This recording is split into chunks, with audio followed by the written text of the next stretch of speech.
di stop.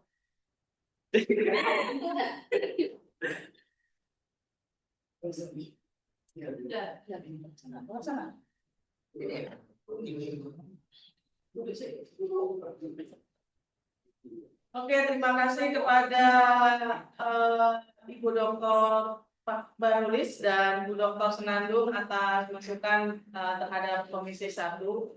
Mewakili Komisi 1, saya ingin menjelaskan beberapa kajian yang sudah kita lakukan terkait dengan hal ini. Kajian ini kita lakukan setelah kita mendengar terdapat kekhawatiran penurunan pendapatan, dan melalui kajian ini kita ingin membuktikan berdasarkan data agar kajian ini bermanfaat bagi pengambil keputusan, terutama eksekutif, untuk mengambil kebijakan dan formulasi kebijakan yang lebih baik daripada kebijakan yang sudah diambil pada tahap inisial. Yang pertama adalah kajiannya kami menemukan bahwa ada dua variabel besar yang mempengaruhi penurunan tingkat pendapatan pasca relokasi PKL ini di Gor Ahmad Yani.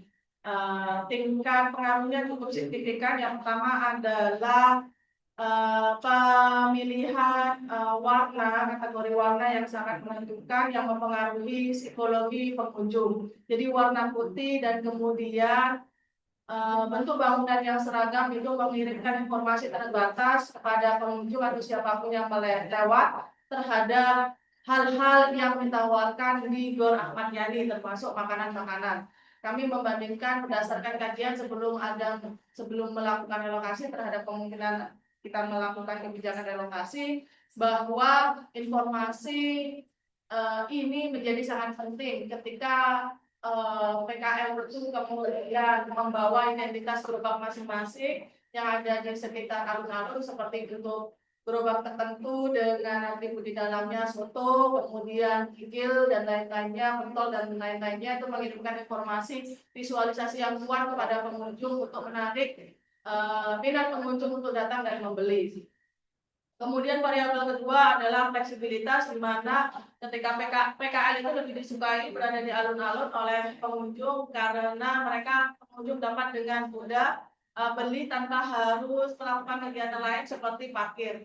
Sehingga ini sampai pada kesimpulan bahwa fleksibilitas di GOR itu masih sangat rendah sekali, sehingga ketika pengunjung melihat itu mereka sudah membayangkan effort yang harus mereka keluarkan, seperti mencari tempat parkir, membayar tempat parkir, kemudian berjalan agak jauh ke tenan-tenan yang tersedia, yang kemudian mempengaruhi pengunjung untuk memilih alternatif lain yang lebih fleksibel di sekitar itu daripada memilih makanan di GOR.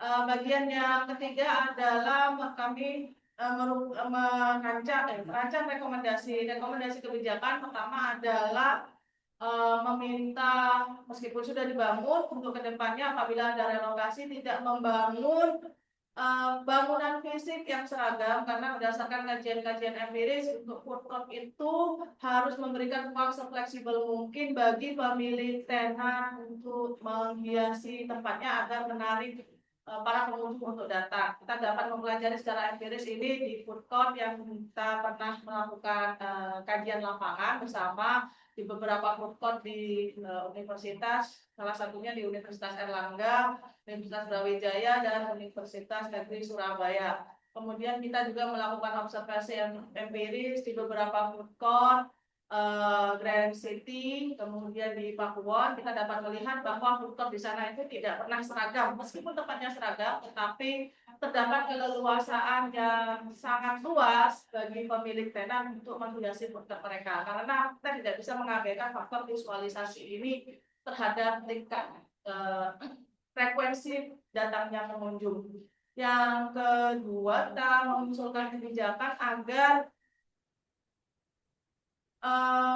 menggratiskan parkir yang ada di GOR. Jangan sampai ada retribusi parkir untuk sementara sampai waktu tertentu, untuk membangun kebiasaan dan untuk membangun untuk mengajak masyarakat lebih luas untuk lebih senang tertarik untuk berbelanja atau makan di sana, terutama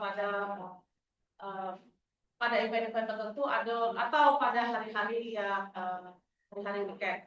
Jadi begitu kajian yang dapat kami usulkan saat ini. Kajian ini berada di dalam tingkat kami sampaikan, tapi rapat sedang kami jadwalkan bersama beberapa dinas terkait seperti DKUPP, PUPR, kemudian pemerintah kota, seperti dengan Bapak Wali Kota beserta bagian pembangunan agar kedepannya apabila ada relokasi PKL atau jika selama 5 tahun ke depan PKL ini direlokasi kembali, hasil kajian ini dapat digunakan untuk meningkatkan kualitas dan untuk kebijakan. Mungkin itu yang dapat saya sampaikan menanggapi pandangan-pandangan dari Bapak dan Ibu anggota Dewan di sini.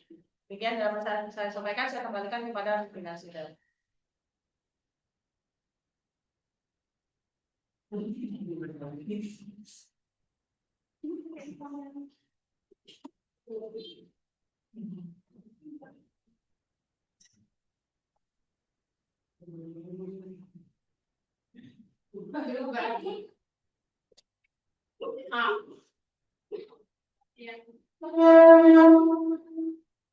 Baik, terima kasih atas tanggapan yang telah diberikan dari pandangan para fraksi oleh Dr. Muhammad Dimas Arief dari MAG.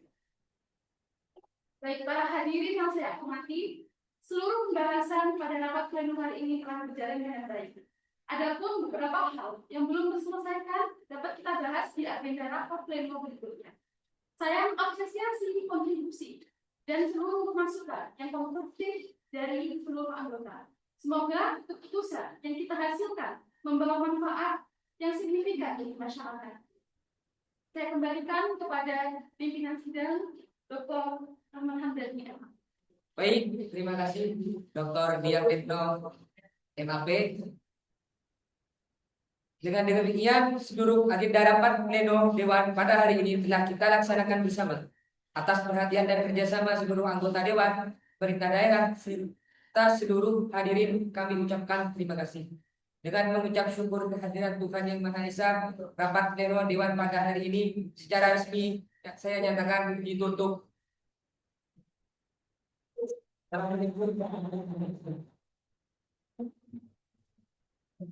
Foto dulu, ya foto.